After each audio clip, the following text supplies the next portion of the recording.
नमः सिद्धेभ्यो ओम नमः सिद्धेभ्यो।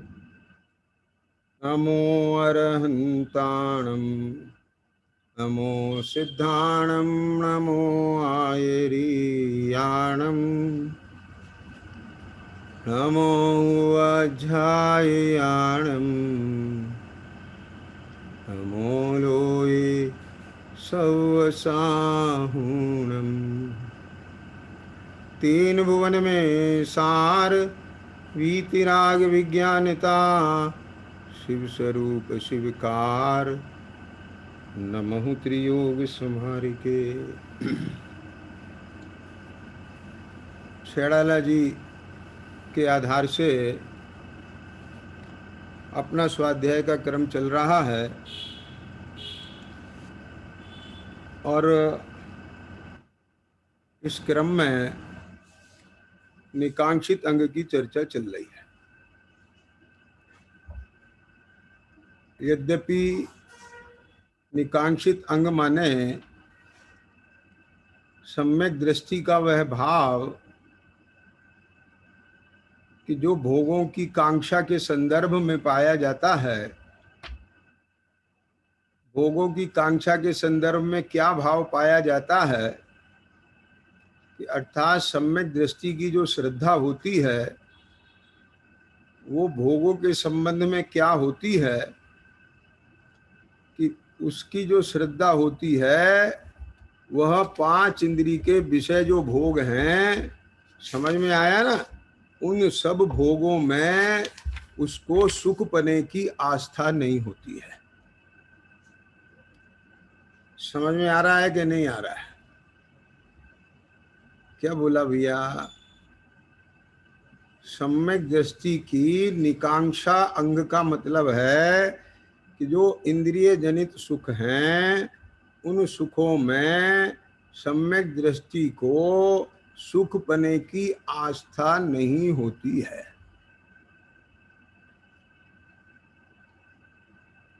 कल अपनी लाश में जो चर्चा चल रही थी वो चर्चा यही चल रही थी कि भरत चक्र जो श्री राम के भाई भरत थे, है ना, याद आ गया कि नहीं आया? कि अयोध्या में भरत ये कहते हैं कि ठीक है मेरे लिए राजगद्दी मांग ली माने,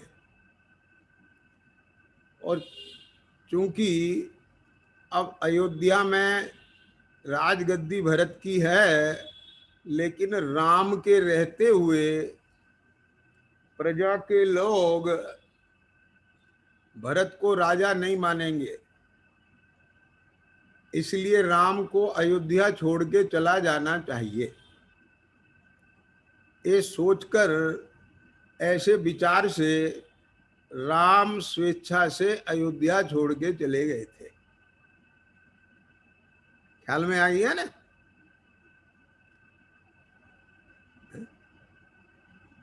तो भरत जी राजगद्दी पर नहीं बैठे।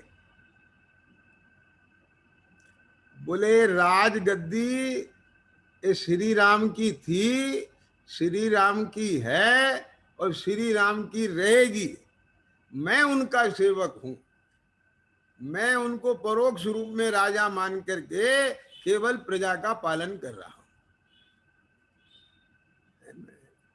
तो जैसे भरत ने क्या कहा, प्रतीक्षा की लेकिन स्वयं को राजा नहीं मान लिया। समझ में आ रहा है कुछ? करें क्या, परिस्थिति ऐसी बन गई, मजबूरी ऐसी है भरत की। तो ऐसे ही यहां सम्यक दृष्टि की ये मजबूरी है। क्या क्या ये सम्यक दर्शन जो वहां विद्यमान है ना, वो सम्यक दर्शन कतई इंद्रिय सुख में सुखपना स्वीकार नहीं कर सकता। क्या बोले? ये चारित्र गुण की अस्थिरता भले ही स्वीकार कर ले उसे, बात को समझना जरा। लेकिन श्रद्धा उसे स्वीकार नहीं करती, श्रद्धा तो निषेधती है। और निषेधने का अर्थ बार बार ये निषेधना नहीं होता है ईशान, क्या निषेधना नहीं होता है, हटा हटा हटा हट, ऐसा निषेधना नहीं होता है। ये निषेधने का मतलब क्या होता है? ये निषेधने का मतलब ये होता है कि आप जैसे कड़वी दवा खा रहे हो, याद रख के खा रहे हो, जी लगा के खा रहे हो, समझ में आ रहा है क्या नहीं आ रहा है?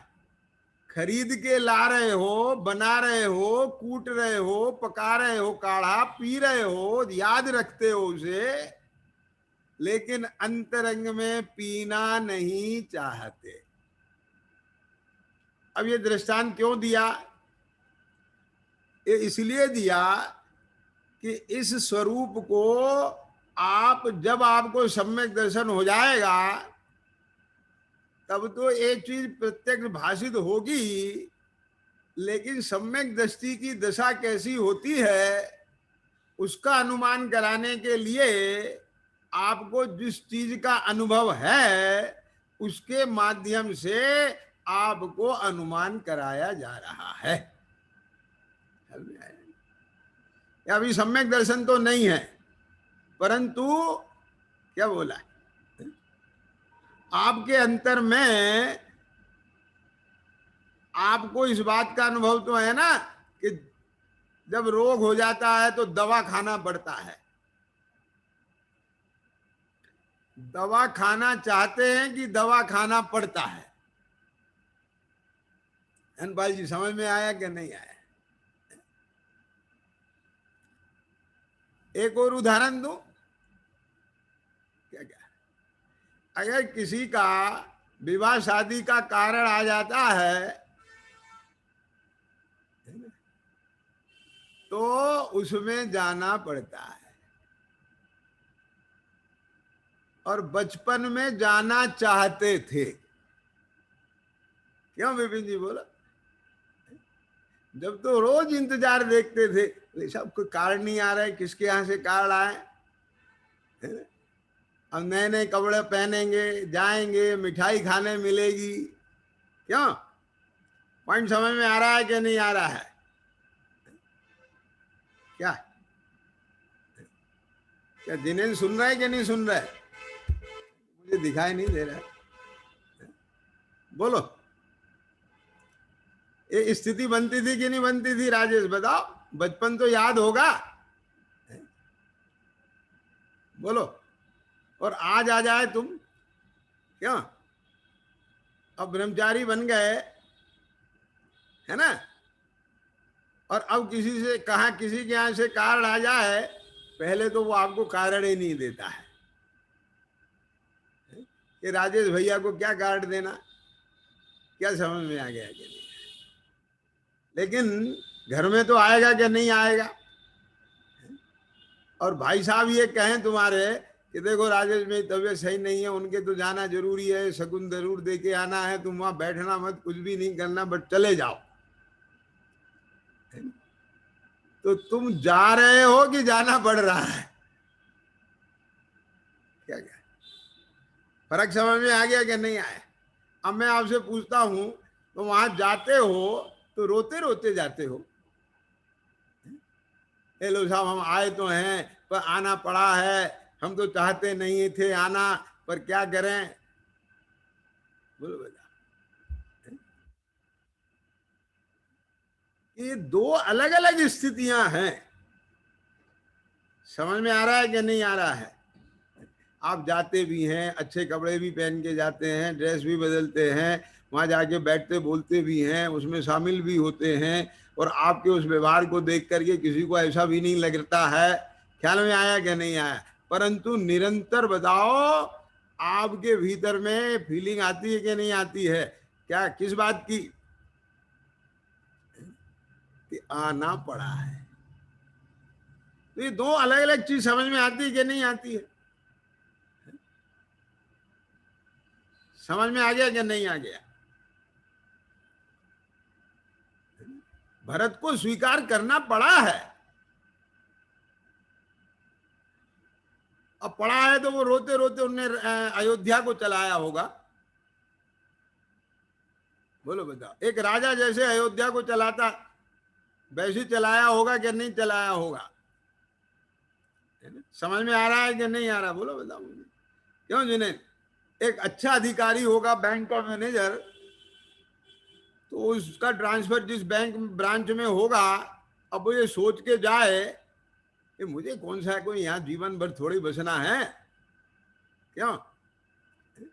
कोई गारंटी नहीं है 5 साल भी रुकूंगा कि नहीं रुकूंगा, हो सकता 6 महीने में कहीं से यहाँ से उठा के कहीं और भेज दे, तो मैं काहे को यहाँ मेहनत करूं? तो समझ में आया कि नहीं आया? बोलो। ये सब करता है कि समझ में आ रहा है? बोलो, नहीं करता है इंसान? पापा से पूछना। और तुम भी समझते हो एक बैंक मैनेजर की साइकोलॉजी, तो इतना समझते ही हो ना। सभी तरह के होते हैं बैंक मैनेजर। ये कुछ तो सोचते हैं मेरे कौन से पिताजी का है, क्या है, अब बस अपना जाओ मस्ती ले। इसका नाम मस्ती है? ऐसा तुम जो नौकरी ले रहे हो उसे फर्ज अदा करो। मस्ती लेना है तो अपने घर में बैठ के लेना। क्या समझ में आया? ऐसे ज्ञानी जानता है इनमें मस्ती बस्ती नहीं है, ये तो पीड़ा का उपचार मात्र है। मस्ती तो अपने अस्थि में है। क्या क्या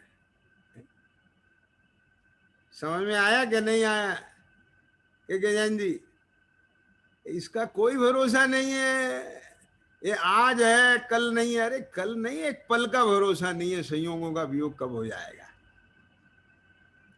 अगर उसके ज्ञान श्रद्धान में इतनी भी बात नहीं है तो आप बताओ ऐसे सम्यक दर्शन का क्या करेंगे? ये सम्यक दर्शन का स्वरूप हो सकता है? मतलब मैं इस निकांक्षित अंग के माध्यम से उस सम्यक दर्शन को उजागर करके दिखाना चाह रहा हूं, इसलिए मैं इसको ज्यादा ले रहा हूं। क्यों? क्योंकि ध्यान से सुनना, ये निर्वित चिकित्सा अंग है जैसे, तो वो उसमें ज्यादा ऐसा नहीं है तो उसमें भी उसका भी मंथन चलेगा पूरा। समझ में आया ना? उपगुण स्थितिकरण वगैरह है, लेकिन ये एक तो निशंकता और निकांक्षता, ये जीवन में ज्यादा इसका संबंध है, कनेक्शन है। आई बात समझ? पल पल पर भोगों की आकांक्षा है। मेरा मतलब समझ में आया कि नहीं आया?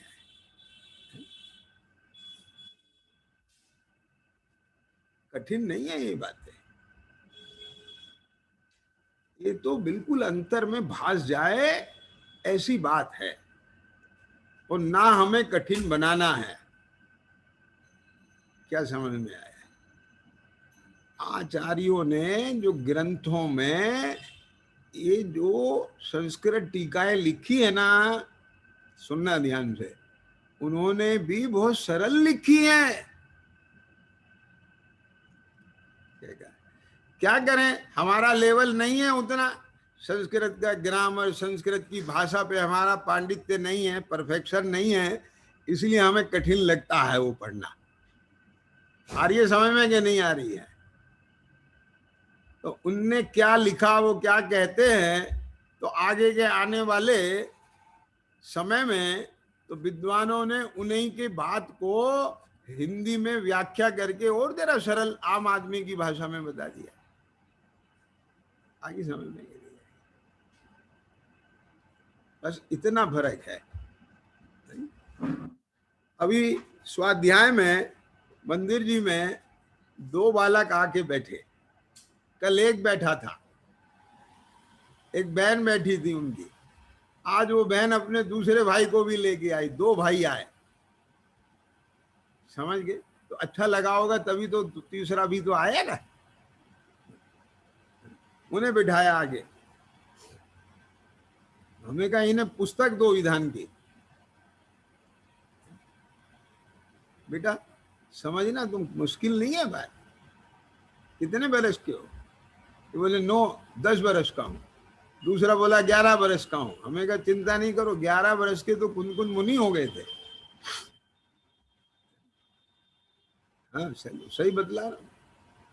और उनमें जो 10 बरस का था नक्श, मुझे बहुत जीव पसंद आया। इतनी अच्छी पकड़ उसकी, सटीक बिल्कुल। तो छोटे छोटे बालकों में भी योग्यता है।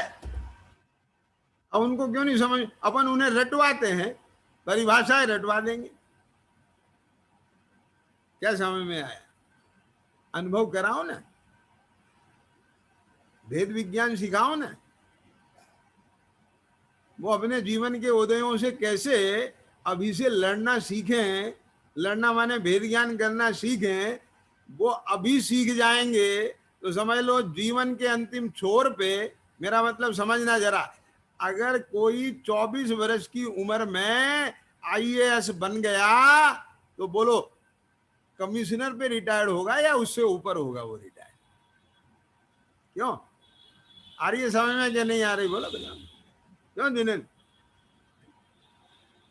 25 साल में अगर कोई एडीजे बन गया तो वो डिस्ट्रिक्ट जज रहेगा, वो तो हाई कोर्ट का जज बन के रिटायर होगा ना, उससे ऊपर होगा कि नहीं होगा कि जज? अब 10, 12, 15 साल की उम्र में एक तत्व ज्ञान की विद्या हाथ में आ जाएगी, वेद विज्ञान हो जाएगा, तो बोलो फिर जीवन के अंतिम शरण में तो वो ऐसे ही रहेगा क्या? कहां पहुंचेगा वो? आगे समझ में कि नहीं आ गई है? इसलिए उन्हें पढ़ाने के हिसाब से ही नहीं पढ़ाएं। क्या कहा? सब में योग्यता है, बस अप्रोच बदलना पड़ेगी, उनके हिसाब से बताना पड़ेगा। आई समझ में ना?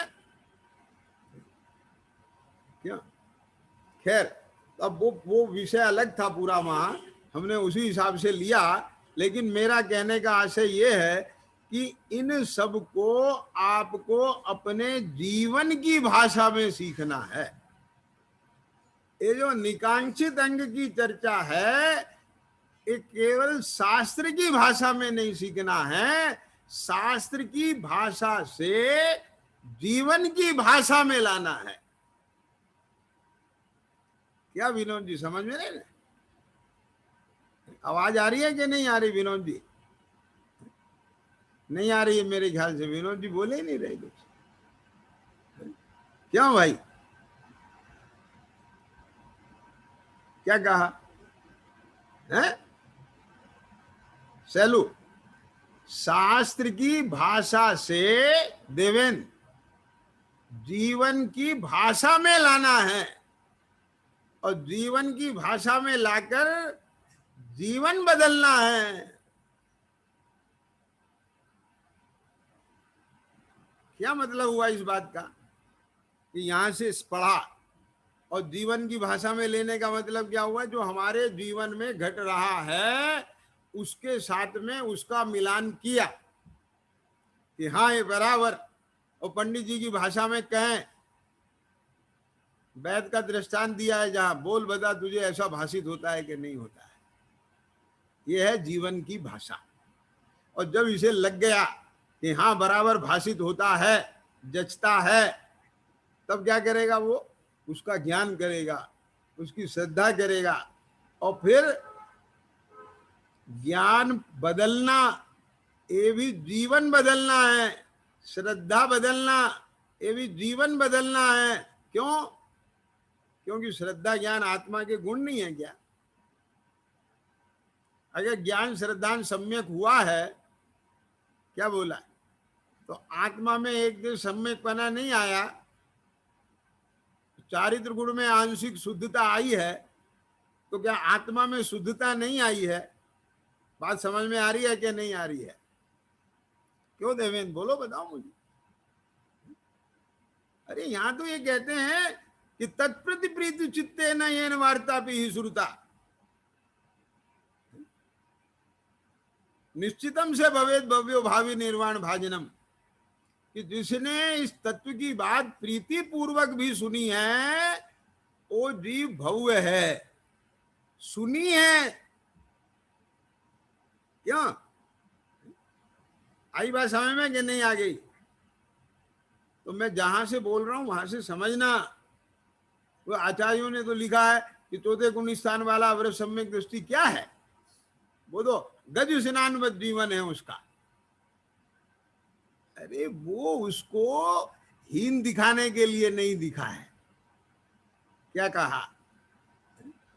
उसकी हीनता दिखाने के लिए नहीं है, उसे हीन बताने के लिए नहीं है, उसको ऊपर उठाने के लिए है। बात समझे के जैन जी मैं क्या कह रहा हूं? और तुम उस उदाहरण को पकड़ के उसे हीन दिखा के अपनी कसाय का पोषण करते हो, ये अच्छी बात थोड़ा ही है। क्या बोला? बात समझ रहे देवेंद्र मैं क्या कहना चाह रहा हूं? और मैं उस बात, ये जो मैं चर्चा कर रहा हूं, इस चर्चा का मतलब उसकी अवरत दशा का पोषण नहीं कर रहा हूं, मैं उस कसाय का विरोध कर रहा हूं। मेरा मतलब समझ में आ गया कि नहीं आ गया? अगर तुम्हारा विरोध सुधार के लिए है तो हम उसे विरोध नहीं मानते, उसे वात्सल्य मानते हैं।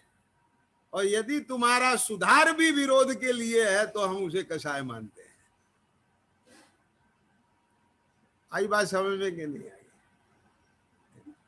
ये बहुत पवित्र हृदय की चीजें हैं। जब तक अंतर में तुम्हारे इस प्रकार का छल है, जब तक तुम्हारे अंतर में इस प्रकार की कसाय है, तो ऐसी तीव्र कसाय में ये भगवान आत्मा कैसे विराजमान हो सकता है भाई? इसके लिए तो बहुत बहुत पवित्रता चाहिए। सम्यक दर्शन के लिए इतनी पवित्रता चाहिए। पहले विशुद्धि लब्धि चाहिए, फिर देशना लब्धि होती है, फिर देशना लब्धि के बाद प्रायोग लब्धि होती है। 34 बंधाव समर्पण हुए उसमें, इसके परिणामों की विशुद्धता पे इसके संसार की स्थिति घट के अंता कोड़ा कोड़ी रह जाए। ख्याल में आया कि नहीं आया? इतनी स्थिति घट जाती है उन परिणामों की विशुद्धता से, तब करण लब्धि के परिणाम होते हैं। और फिर कितनी कितनी कितनी निर्मलता बढ़ती जा रही है, विशुद्धता बढ़ती जा रही है, तब उसमें तत्व की प्रतीति आती है, सम्यक दर्शन का अवतरण होता है। बोलो बताओ। तो जहां इस प्रकार के तीव्र कसाय के भाव होंगे, राग द्वेष के भाव होंगे, पक्ष विपक्ष के भाव चलेंगे, क्यों टांग खींचने के लैग पुलिंग के भाव होंगे, मेरा मतलब समझ रहे कि नहीं समझ रहे हैं? तुम्हारा सम्यक दर्शन का उदय कैसे हो सकता है? इस सम्यक दृष्टि के विषम सम्यक अनुकंपा अस्तित्व के परिणाम होते हैं, है? 6 काय के तो जीवों में जीव देखता है, साधर्मियों में पक्ष विपक्ष देखेगा वो। बोलो बताओ। कसाय आएगी उसे, नफरत के भाव होंगे उसमें। और नफरत के भाव हो रहे हैं तो निर्विचिकित्सांग कहां गया? ये सब आएगा निर्विचिकित्सांग में, चिंता नहीं करना। क्या कहा? तो अभी बात ये चल रही है कि तीव्र कसाय का द्योतक है। कल जो बात कही थी, क्या कहा था? कि ये तीव्र आसक्ति का द्योतक है कि अगर हमारे पास, ध्यान से सुनना, पहनने के लिए रैगजीन है, जूता चप्पल, और हम चमड़े का पहने, तो ये तीव्र आसक्ति का द्योतक है। जब हमारा काम बिना जीव हिंसा के, बिना चमड़े के चल रहा है, आर्टिफिशियल से चल रहा है, तो फिर हम उसमें जीव हिंसा का काम क्यों करें? क्यों? आगे समय में कि नहीं आगे? नहीं चाहता जिन धर्म बिना में चक्रवर्ती का भी होना। ये चलेगा कि नहीं चलेगा? तो कल 2-4 बातों पे इशारा किया था कि नहीं किया था? क्यों? होटल में खाना जरूरी है। पेट भरने के लिए खा रहे हो कि स्वाद के लिए खा रहे हो? दवा तुम रोग मिटने के लिए खाते हो कि स्वाद के लिए खाते हो? जवाब चाहिए। काहे के लिए? अपन कह के चले ना, ये तो रोग का उपचार मात्र है। क्या कहा? तो ये भोजन भी ये रोग का उपचार मात्र है। क्या कहा? ये भोजन रोग है कि नहीं है?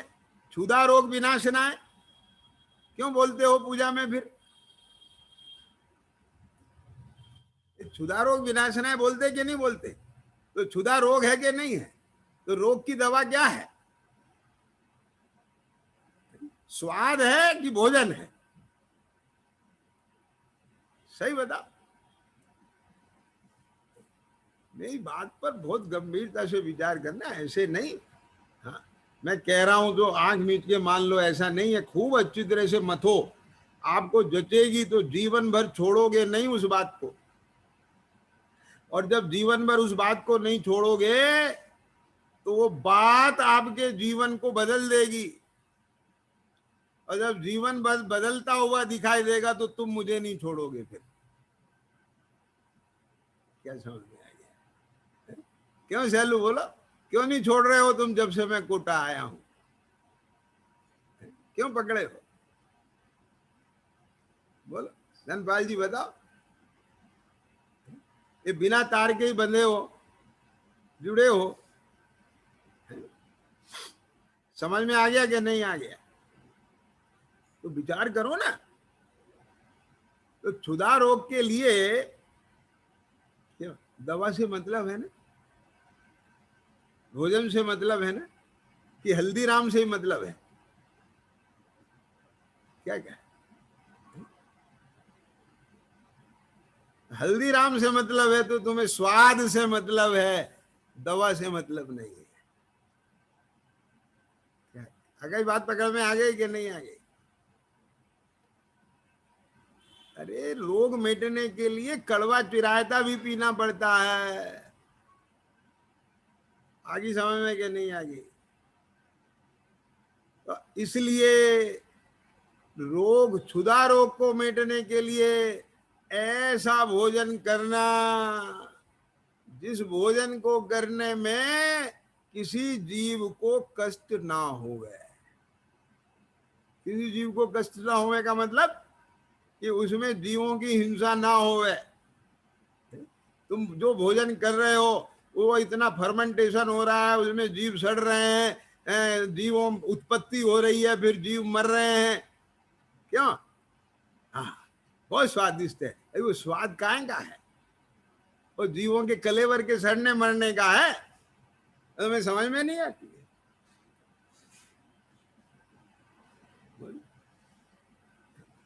हम यहाँ अपने घर से जिन मंदिर जाते हैं, रास्ते में 2-4 खोमचे वाले खड़े होने लगे सड़क पर, अब वहां से निकलना मुश्किल हो जाता है। आजकल तुम्हारे क्या क्या चीजें चलने लग गई हैं, चाउमीन फाउमीन पता नहीं क्या क्या पूछा, तो अब वो उसकी इतनी दुर्गंध आती है, वो काय की है ये? तो किसी ने बताया इसमें सिरका डलता है। अब भी उसे इतना स्वाद ले लेके खा रहे हैं, अब हम वहां से निकल नहीं सकते।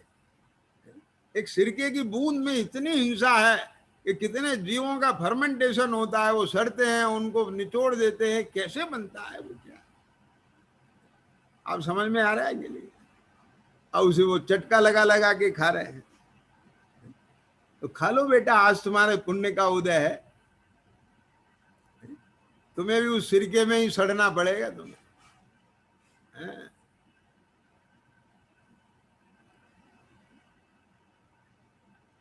बोलो बेटा, नहीं समझ में आती है? आपके घर में कोई निमंत्रण आता है,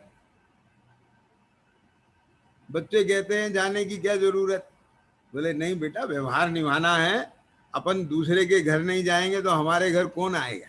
क्यों सैलू, ये है कि नहीं? बोलो बेटा। तो इसका मतलब क्या हुआ? हम दूसरे के सुख दुख में जाएंगे, दूसरा हमारे सुख दुख में आएगा। और तुम किसी के सुख दुख में खड़े नहीं होंगे तो तुम्हारे कौन खड़ा होगा? क्यों? ये तो लेने को देना है कि नहीं है? आज तुम उन जीवों की नहीं सोच रहे हो, तुम्हें उन पे दया का भाव नहीं आ रहा है, तुम्हारे को उन पे प्रति कोई करुणा भाव नहीं है, और तुम अपने स्वाद के चक्कर में, क्या कहा, कितने जीवों का वहां उत्पत्ति और घात होती है, कैसे कैसे वो हैं, ये सब पकाते हैं, बनाते हैं कि छने अनछने का कोई विवेक नहीं है, सड़े गले का कोई नहीं है, जीव उत्पन्न हो रहे हैं कि नहीं हो रहे हैं, कुछ भरोसा नहीं है। ख्याल में आया कि नहीं? बोलो, बताओ मुझे। अरे भाई साहब, क्या बात बताऊं मैं आपको? ये बातें सुन के देख करके कष्ट होता है। ये होटल, रेस्टोरेंट, बाजार, मार्केट में बनाने वालों की तो क्या स्थिति होगी। हमारे जैन बंधुओं की ये स्थिति है। आज त्यागी व्रतियों को, महाव्रतियों को भोजन शुद्ध नहीं मिल पा रहा है, क्योंकि अव्रति बनाने लग गए हैं। जिन्हें कोई विवेक नहीं है वे बनाने लग गए हैं। किसी माता बहन ने मुझे बताया, एक चौके में किसी ने कढ़ाई ली और उसमें घी डाला और काजू का पैकेट खोला। अब वो काजू के पैकेट को उस घी में उलट दिया। समझ में आया कि नहीं? उबलते घी में, और तल करके वो खिला दिया। आर जल शुद्ध है। तो जब अपने चौकों की ये हालत है, तो आप मुझे बताइए कि उन बाजार, होटल, रेस्टोरेंट में वहां शोधते होंगे उसे, देखते होंगे उसे। तो बताओ, तुम्हें क्षुधा रोग का इलाज करना है कि जीवा काली माई का इलाज करना है, इसे लाली माई का इलाज करना है? काली माई देखी तुमने? काली माई की बोलो क्या है पहचान? वो काली है यही पहचान नहीं है, उसकी जीभ बाहर निकली है। समझ में आया ना? लप लपा रही है वो जीभ, उसे खून चाहिए, उसे बलि चाहिए। क्या कहा? तो जो स्वाद के आसक्त जीव हैं उनको निकांक्षित अंग नहीं होगा। क्या कहा? उनके ज्ञान में आत्मा नहीं आ सकती। क्यों? क्योंकि सर्वज्ञ भगवान ने षटकाय में जीव बताया है, तिरस्काय में जीव बताया है। जो भगवान सर्वज्ञ के स्थूल कथन को ही नहीं मान रहा है, तो अमूर्तिक प्रदोषों के पुंज आत्मा को कैसे पहचान पाएगा? देवेंद्र, क्या बोला मैंने? बहुत मार्मिक बात कह गया हूं। जो जीव को इंद्रियों से और शरीर से नहीं पहचान रहा है, स्वीकार कर रहा है, वो देह से बिना आत्मा को कैसे स्वीकार करेगा? और यदि तू देह सहित आत्मा को स्वीकार कर रहा है, तो फिर तू एकेंद्रीय आदि जीवों का घात क्यों कर रहा है? ये 2 इंद्रिय 3 इंद्रिय जीवों का घात कैसे देख पा रहा है अपने निमित्त से? आप पॉइंट विचार करो ना, है?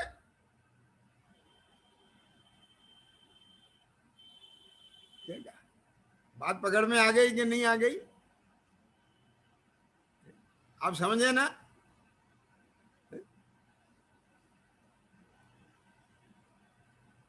थोड़ा सा प्रमाद तो जीतना पड़ेगा। अरे भाई साहब, ये भोजनालय में भोजन कर लो ना। है, हम नहीं करेंगे, हमको तो हल्दीराम में करना है। तो कहाँ है हल्दीराम? अब वो गूगल पे सर्च करेंगे, पता चलेगा 4 किलोमीटर दूर है। गाड़ी ले जाके 4 किलोमीटर दूर पे खाएगा। समझ में आया कि नहीं आया? और 4 किलोमीटर पे मंदिर है तो प्रमाद मार जाएगा।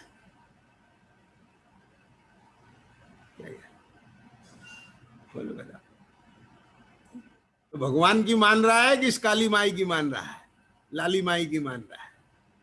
अब सोचो, पानी छानने में क्या दिक्कत है? वो कौन चक्कर में पड़े? तो तुझे पानी छानना चक्कर लगता है तो कोई दिक्कत नहीं है बेटा। अभी जब तक तेरा पुण्य है चलने दे।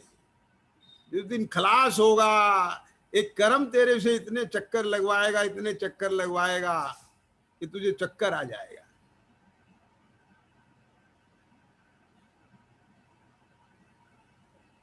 क्या समझ में आ गया? अरे तो आप देख रहे हो ना, क्या कहा, जो आज जेल खाने में पड़े हुए हैं, इतने बड़े बड़े अपराधी गैंगस्टर, जब उनकी चल रही थी, क्यों तब उन्हें क्यों नहीं डाल दिया था? उनका पुण्य का उदय चल रहा था तब। क्या समझ में आ रही है बात? और पुण्य के उदय में इतने फूल रहे थे जैसे हम तो शहंशाह भगवान है। क्या कहा? लेकिन चिंता नहीं करो, ये सब कंप्यूटर में सब रिकॉर्डिंग हो रही थी। क्या कहा? जब तुम्हारा उदय बदला तब तुम्हें जो है आसमान से धरती पे पटक दिया गया। बोलो पटक दिए गए कि नहीं पटक दिए गए? मैं नाम नहीं लेना चाहता हूं, जिन्हें थोड़ा बहुत देश के समाचारों का ज्ञान है उन्हें सब समझ में आ रहा होगा। है? बोलो बताओ, समझ में आ गया क्या नहीं आ गया? तो ऐसे ही भाई साहब, जो 14 रत्न और 9 निधियों का स्वामी 6 खंड का अधिपति था, तो जब तक उसके उस पुण्य का उदय था, लेकिन जैसे ही वो पुण्य का उदय खलास हुआ, उसे कर्म ने 7वें नरक में पटक दिया।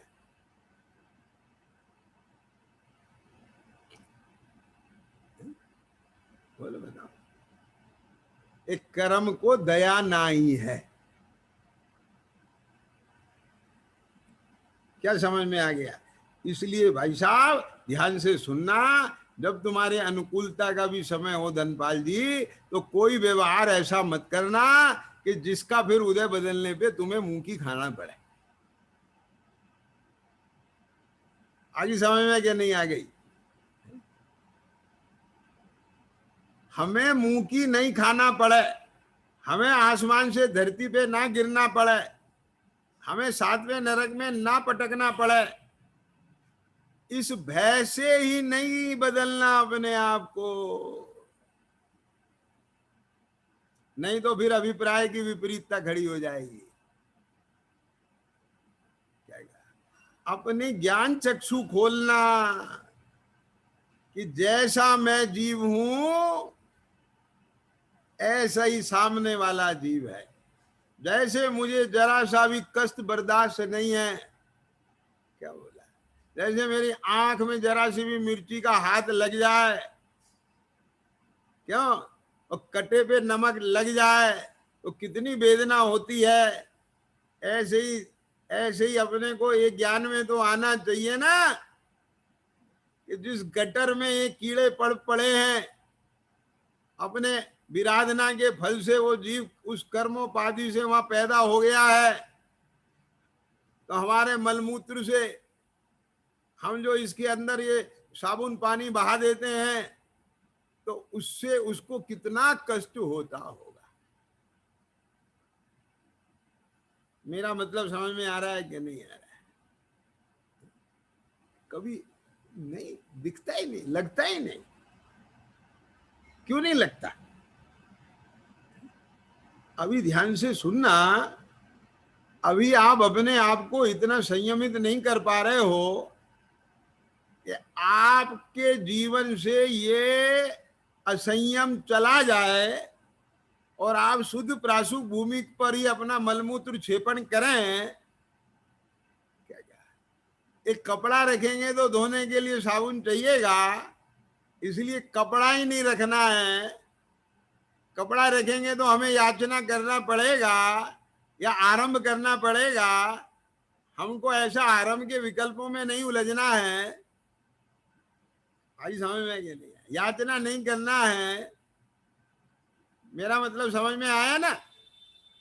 तो अगर इतना अभी जीवन में तेरे पावर नहीं आई है, तुझे इतनी शक्ति ताकत नहीं आई है, तेरे पास इतना बल नहीं है, तेरे पास इतनी अप्रोच नहीं है, क्या ध्यान से सुनना जरा मैं बात क्या कह रहा हूं। तेरे पास साधन नहीं है कि हाईवे पर कोई आदमी तड़प रहा है और तू उसे उठा के अस्पताल ले जाए।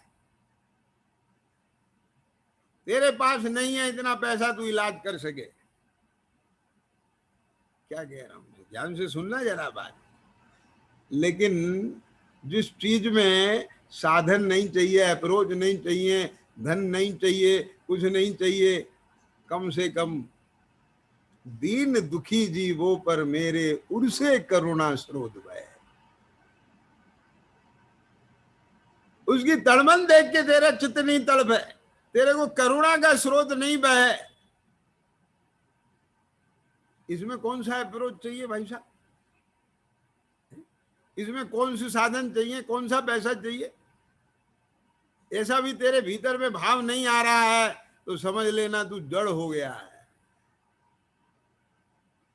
आई बात समझ में कि नहीं आ गई? सम्यक दृष्टि जीव के, सुनना ध्यान से, अभी असंयम है बाहर में। क्यों है कि अभी उसके पास इतनी अप्रोच नहीं आई है, निस्वभाव का इतना साधन नहीं बढ़ा है, बल नहीं आया है भीतरागता का, स्थिरता इतनी नहीं है क्या कि वो उनकी पूर्ण रूप से रक्षा कर सके। उपचार का कथन बोल रहा हूं, रक्षा कर सके। मेरे ज्ञान में है कि सम्यक दृष्टि को ऐसी श्रद्धा नहीं होती मैं किसी को बचाता हूं या मारता हूं, नहीं है अभी वो स्थिति की रक्षा हो सके। षटकाय जीवन हनन्ते, लेकिन मेरे ज्ञान में है, मेरी श्रद्धा में है कि 6 काय में भी जीव है, जीवन है। ये जिस गटर में मेरा मलमूत्र जा रहा है, ये गटर में मेरे कपड़ा धोने का साबुन जा रहा है, तो गटर में जो जीव है में तड़प रहे हैं, बिलबिला रहे हैं, ये मेरे ज्ञान में है, ये मुझे दिख रहा है। समझ में आया कि नहीं आया? क्या बोला भाई? यहां तो ठीक है, कुछ परवाह ही नहीं है, जैसे कुछ जानते ही नहीं है। बोलो ऐसी स्थिति है कि नहीं है? बोलो ईमानदारी से बोलना। क्यों मेनन जी? बोलो, बताओ मुझे। तो क्यों नहीं है ये मेरा सवाल है ना ये। क्या तुमने आगम शास्त्र में ये नहीं पढ़ा है कि जीव 14 समास में कहां कहां पाया जाता है? क्या सर्वज्ञ के वचनों पर इतना विश्वास नहीं है? ये 5 स्थावर में जीव है, ये 2 इंद्रिय लट जीव है, उसमें आत्मा है, भगवान आत्मा है। तो जब तुम्हें इंद्रिय सहित जीव नहीं दिख रहा है, काय सहित जीव नहीं दिख रहा है, तो इंद्रिय और काय के बिना का जीव कैसे दिख जाएगा? और जब तुम इंद्रिय सहित का चलता फिरता जीव जीव नहीं मान रहे हो, तो तुम सर्वज्ञ के कहने से देह से भिन्न जीव को कैसे मान लोगे? आप बताओ ना मुझे, क्या कहेंगे? इसलिए भाई साहब, ये जो बात अभी चल रही है ना, सब कंप्यूटर की स्क्रीन पर सब चल रही है ऑनलाइन, ये जीवन में आए, ये भाषणा में आए, ये श्रद्धा विश्वास प्रतीति में आए, तब जो सम्यक दर्शन का जन्म होता है, सम्यकता चरण का जन्म होता है, वहां से मोक्ष मार्ग का प्रारंभ होता है। तब उस सम्यक दर्शन के साथ ये निसंकित और निकांक्षित अंग चमकते हैं, इनकी शाइनिंग आती है। हीरे की शाइनिंग आती है क्योंकि उसमें शाइनिंग है। आई समझ में कि नहीं आ गई? क्या कह रहे हैं हम? समझ में आ रहा है कि नहीं आ रहा है? नहीं, जब हीरा खान में से निकल के आता है ना, क्यों, तो उसमें शाइनिंग नहीं होती, वो पत्थर होता है, लेकिन उसे पहचाना जाता है ये हीरा है। फिर उसको तराशा जाता है, और तराशते तराशते जितने तराशा जाता है वो उतनी कीमत का बन जाता है। क्या कहा? ऐसे ही ये सब चैतन्य हीरे हैं ईशान। तुम भी वो हीरा हो, लेकिन अपने को जितना तत्व विचार से तराशोगे, तत्व निर्णय से तराशोगे, स्वभाव की स्थिरता, स्वभाव के आश्रय से तराशोगे। क्या बोला? समझ में आ गया ना? संयम से तराशोगे तो कोई नूर बन जाओगे। नहीं तो पत्थर के भाव ठुकरा दिए जाओगे। आगे समझ में क्या नहीं आगे। इसलिए भाई साहब ऐसा नहीं समझना चाहिए कि आज हमारी सरकार है और चाहे हम जिस पर जो भी उल्टे सीधे केस बनाए उन्हें जेल में भगा दें। ये अच्छी बात नहीं है। क्या ख्याल में आ गया क्या नहीं आया? इतिहास की वो बात बहुत अच्छी है कि कैसा व्यवहार करना चाहिए, जैसा एक राजा को दूसरे राजा से करना चाहिए। कीड़ा मकोड़ा नहीं समझना चाहिए दूसरे को। ख्याल में आ गया क्या नहीं आया? यदि तुम ऐसा समझ के वो व्यवहार करोगे तो ध्यान से सुनना, कल तुम्हारी भी बारी आएगी, क्योंकि तुम्हारी सरकार कोई शाश्वत रहने वाली नहीं है। तुम्हारा ये पुण्य का उदय शाश्वत रहने वाला नहीं है।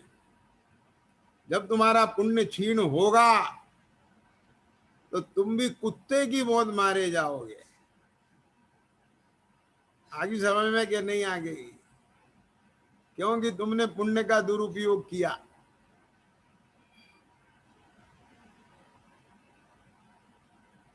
समझ में आ गया ना? तो इसका सदुपयोग क्या है कि वो बात चल रही थी अभी कि जहां जहां, सुनना ध्यान से, ये सब जितनी भी डिमांड हैं, जितनी भी ये कांक्षाएं अंदर से उत्पन्न होती हैं, क्या कहा, ये सब रोग के लक्षण हैं। विनोद जी क्या बोला मैंने? हाँ जी, ये जो सुनने की इच्छा होती है ना ईशान, और तुम 9:30 ही हो ये खोल के बैठ जाते हो, ये भी रोग है बेटा। है जी। और जो मैं अभी कक्षा लेके आया हूं मंदिर में, है ना, और फिर यहाँ आकर के फिर मैं सुना रहा हूं, समझा रहा हूं, ये भी रोग है। क्या क्या?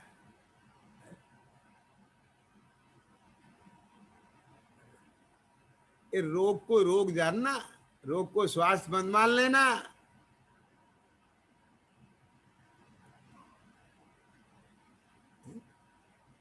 क्या कह रहे हैं देवेंद्र? समझ में आ रही है कि नहीं आ रही है?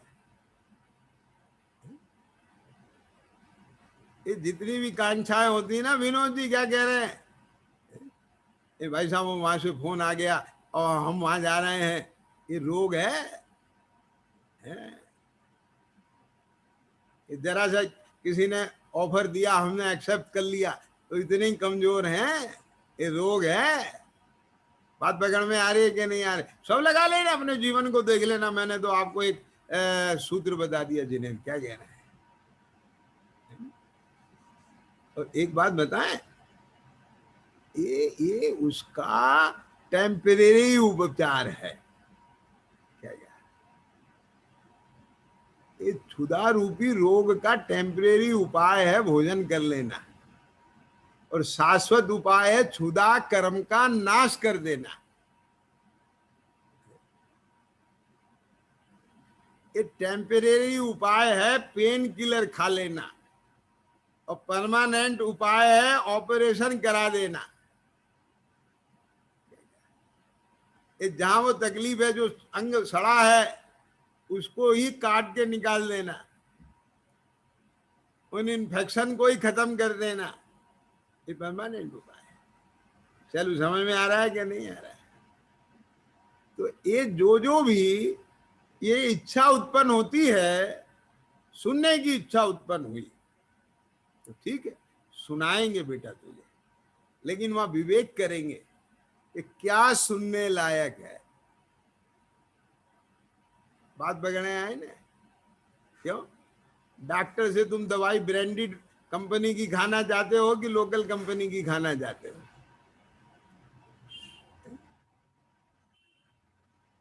मतलब जेनरिक दवाइयां, जो गोली 1 रुपए की आती है, ब्रांडेड कंपनी की वही गोली 50-100 रुपए की आती है। तो 1 के 100 देने को तैयार हो। किस बात से? कि मन में ये तसल्ली है कि इसकी क्वालिटी अच्छी होगी। क्यों? मुझे बताओ ना। वहां एक के 100 देने को तैयार है कि नहीं है, और 100 कमाने के लिए इतना मेहनत करने के लिए तैयार है कि नहीं, बोलो के जैन जी। तो फिर सुनना है तो क्या सुनना है, इसके लिए कॉन्शियस क्यों नहीं हो आप?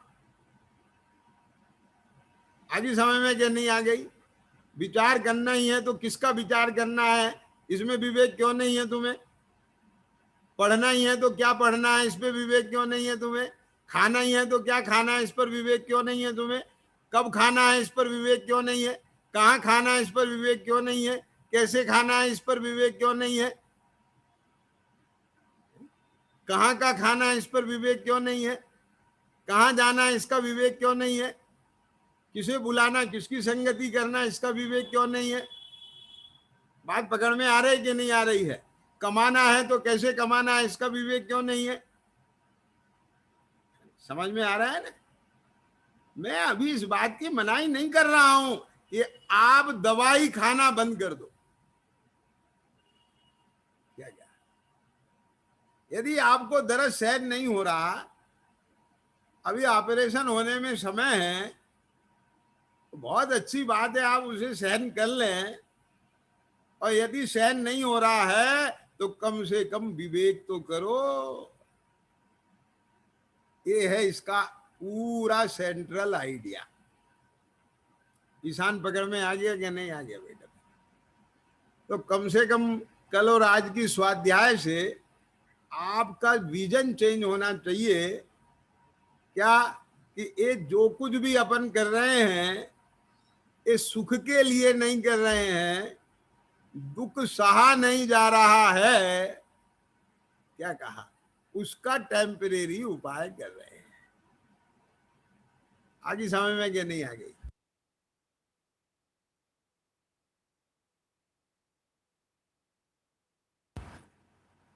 अच्छा, फिर मैंने बताया यहाँ 2 ईशान बैठे हैं, एक सैलू के पास भी बैठा है? हाँ। अच्छा, तो अब मुझे ध्यान रखना पड़ेगा, ऊपर बड़ा ईशान है, नीचे छोटा ईशान है मेरे सामने। तो मैं तो अभी भैया बड़े वाले को ईशान समझ के बोल रहा था बेटा, है ना? चलो, कोई बहुत अच्छी बात है। तो मैंने क्या बोला, समझ में आ गया कि नहीं आया? राजेश, ये कांछा का ही चर्चा चल रही है सारी, मेरा मतलब ये, मैं उससे विषयांतर नहीं हुआ हूं अभी।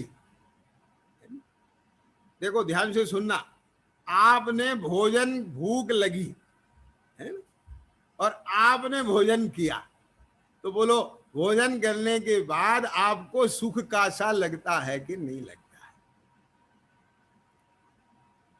आगे समझ में क्या नहीं है? प्यास लग रही है और ठंडा शरबत पीने को मिल जाए तो सुख का सा लगता है कि नहीं है? आपको अच्छे कपड़ा पहनने की इच्छा हुई और अच्छा कपड़ा मनपसंद पहनने मिल गया तो सुख का सा लगता है कि नहीं लगता है? आपको ये स्वाध्याय सुनने का भाव हुआ और सुनने के लिए आपको अच्छा विषय मिल गया तो सुख का सा लगता है कि नहीं लगता है? आप सर्वत्र इस बात को लगाओ तो यही बात आएगी। ध्यान से सुनना, लेकिन ये सुख नहीं है, क्या कहा, सुख तो जहां सर्व परान्मुक्ता मिट जाती है, पर लक्ष्य भाव उत्पन्न ही नहीं होते। तो बोले क्यों मिट जाती है परोन्मुक्ता? क्योंकि स्वोन्मुक्ता हो जाती है। और परलक्षी भाव क्यों नहीं उत्पन्न होते? क्योंकि स्वयं में ही परिणामों की इतनी मगनता का सुख वेदन में आ जाता है। सुनना ध्यान से जरा, वहां किसी इंद्रिय की भी परावलंबनता नहीं है, वहां किसी संयोगों की भी परावलंबनता नहीं है। इसलिए उस स्वावलंबनता में परावलंबनता का कोई विघ्न नहीं है। क्या कह गए? नहीं आई बात समझ में? मैं आपको उदाहरण बताता हूं। पहले जमाने में क्या होता था कि लोग बाग एक दूसरे के कपड़े पहन के बारात में जाते थे। चिद्रूप, तुमने तो ये समय देखा ही नहीं है बेटा, ईशान, है ना? क्यों सैलू, देखा है? देवेंद्र बोलो। एक दूसरे के जेवर मांग लेते थे जब बारात ब्याह में जाना होता था। आज तो एक दुरानी जेठानी से नहीं मांगे। भाई भाई के कपड़े नहीं पहने, पहले पड़ोसियों से जेवर लेते थे, पड़ोसियों के कपड़े पहनते थे। क्या क्या कहूं, इतनी बातें हैं। तो इसका मतलब सीधा सीधा है ना, पहले पड़ोसी भी भाई दिखते थे, आज भाई भी भाई नहीं दिखता है। पहले पड़ोसन अपनी बहन दिखती थी, आज देरानी जेठानी अपनी बहन नहीं दिखती है। क्या क्या, मुझे तो यही मतलब समझ में आया भाई साहब। बोले नहीं नहीं, इसलिए नहीं मांगते कि किसी को बुरा नहीं लगे, किसी को तकलीफ नहीं हो। तो बुरा लगेगा, भाई में बोझ होता है। क्यों, बात पकड़ में आ गई कि नहीं आ गई, मैं क्या कहना चाह रहा हूं? तो अब वो, चलो ठीक है, अब वो पहन के गया, कपड़े पहन के गया, जेवर पहन के गया, तो हैं तो मांगे हुए ना, अपने तो नहीं है ना। क्यों? लेकिन एक सल्ल भीतर रहती थी, एक कौन सी, कि कोई पहचान ना ले।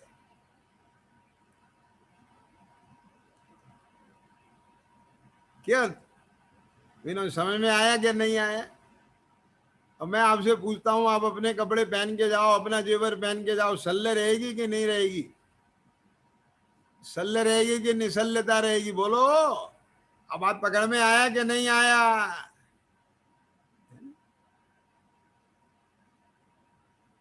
क्या क्या, अरे इंद्री का आलंबन लेगा, संयोगों का आलंबन लेगा, और उसके आलंबन से तू भोग भोगेगा। एक तो उनके कोई ठिकाना नहीं है कि तेरे अनुकूल सारे संयोग और ये सब मिल जाएंगे, और मिल भी जाएंगे तो संयोगों का वियोग होते ही तेरा भोग वंचित हो जाएगा, छूट जाएगा। और सच्ची बात तो ये है, मैंने पहले भी कहा था कि तू संयोग को नहीं भोग रहा है पागल, तू तेरे ही परिणाम को भोग रहा है। तूने अपनी ही कल्पना में क्या कहा, गेय को नहीं भोगा, अपने ही गेयाकार ज्ञान को भोगा। क्या कह रहे हैं? तो तेरा जाननपना भी उस गेयाकार ज्ञान में, माने ज्ञान में ही मगन हुआ। क्यों, आ रही है समझ में मैंने क्या बात कही? क्यों विनोद जी बोलो। रसगुल्ले का मगनता नहीं है ये, रसगुल्ले के रसाकार ज्ञान की मगनता है, रसगुल्ले के स्पर्श की मगनता है। स्पर्श की मगनता नहीं है, स्पर्श के ज्ञान की मगनता है। 1 करोड़ रुपए और अरब रुपए की मगनता नहीं है। ये मेरे पास करोड़ रुपए और अरब रुपए हैं, इस परिणाम की मगनता है, इस मान्यता की मगनता है। बोलो ईशान, बोलो, सच बताना बेटा। तो फिर मैं उन सब चीजों में अपनापन मान करके उन ऐसे परिणामों में मगन क्यों होता हूं, जब मुझे मेरे ही ज्ञान में मगन होना है?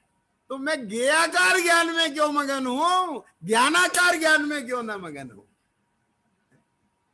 क्या क्या, जब मुझे करोड़पति हूं ये मैं मान करके ही मुझे मगन होना है, तो मैं ज्ञानानंद स्वभावी हूं, इस मान्यता में ही क्यों ना मगन हूं? क्या नहीं भाई साहब, मैं ज्ञानानंद स्वभावी हूं, मुझे इस मान्यता में भी मगन नहीं होना है, ये भी अभी परालक्षी है। क्या कहा? क्यों कि हाँ जी, मैंने कह दिया है तुम ज्ञानानंद स्वभावी हो, इस मान्यता में मगन हो, इसलिए तुमने अपनी ये मान्यता मना ली और तुम इस मान्यता में, इस चिंतन में मगन हो रहे हो। ये भी अभी उधार की बुद्धि है, पराधीनता है। परावलंबनता है। जिस दिन तुम्हारे ज्ञान में ये ज्ञात हो जाएगा, ऐसा भाषित हो जाएगा, मैं तो ज्ञानानंदमय ही हूं। क्या बोला? और एक कब भाषित होगा? ये जब ज्ञान ज्ञान का संवेदन करेगा और इसमें से पर का आश्रय बिल्कुल निकल जाएगा। ध्यान से सुनना। क्या बोला? ये व्यवहार बिल्कुल निकल जाएगा। ये कौन सा व्यवहार? कि जिस व्यवहार ने अपने त्रिकाली ध्रुव तक पहुंचाया है, वो व्यवहार। क्या कह गए विनोद जी? समझ में आ रही है बात?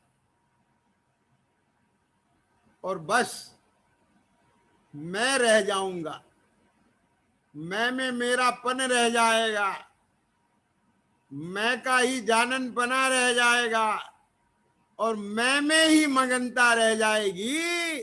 उस अभेदता में जो भोग होगा, बस वो स्वाधीन भोग है, उसमें किसी का कोई हस्तक्षेप नहीं है। ऐसा भोग भोगने के बाद जरा सी भी किसी की पराधीनता का होने वाला भोग, भले ही वो देव गुरु धर्म से ही क्यों ना हो, तो भी ऐसे शुभ विकल्प के प्रति भी उस सम्यक दृष्टि को उपादेयता नहीं रहती है। आगे समझ में के नहीं आगे? क्या क्या? ये वो मेरा स्वरूप नहीं है, यहां तक भी कर्मोपाधि है। ख्याल में आ गया कि नहीं आया? आप समझ गए कि नहीं समझ में आया? ऐसा ज्ञान में भेद होना, उसका नाम भेद विज्ञान है। और इस भेद विज्ञान के बल से उधर से भिन्न पड़ के अपने से अभिन्न होना, ये भेद विज्ञान का फल संबर है। और अपने में ही पूर्ण मगनता बढ़ते जाने से जो कषाय की छटाई होती है और शुद्धि की वृद्धि होती है, वो मिल रहा है। क्या कहा?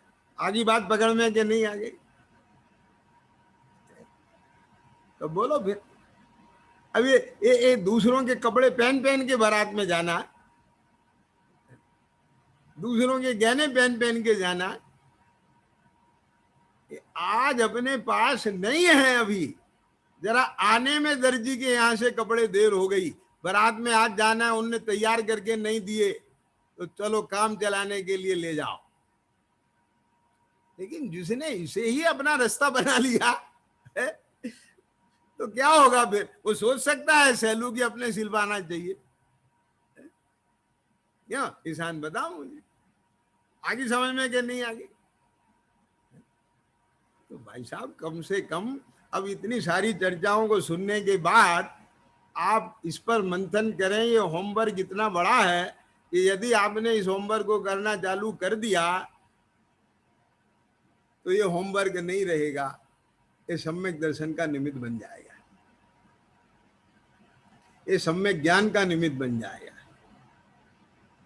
ये अतीन्द्रिय आनंद का निमित्त बन जाएगा। और ये सारी चर्चा, इस चर्चा का सुनना, सुनाना, समझना, विचारना, चिंतन करना और उसमें उपयोग का लगाना, ये सम्यक दर्शन, सम्यक ज्ञान और सम्यक चारित्र का निमित्त बने। इसी मंगल भावना के साथ ओम नमः शिवाय। निज निधि निज में बताई, किया अनंत उपकार।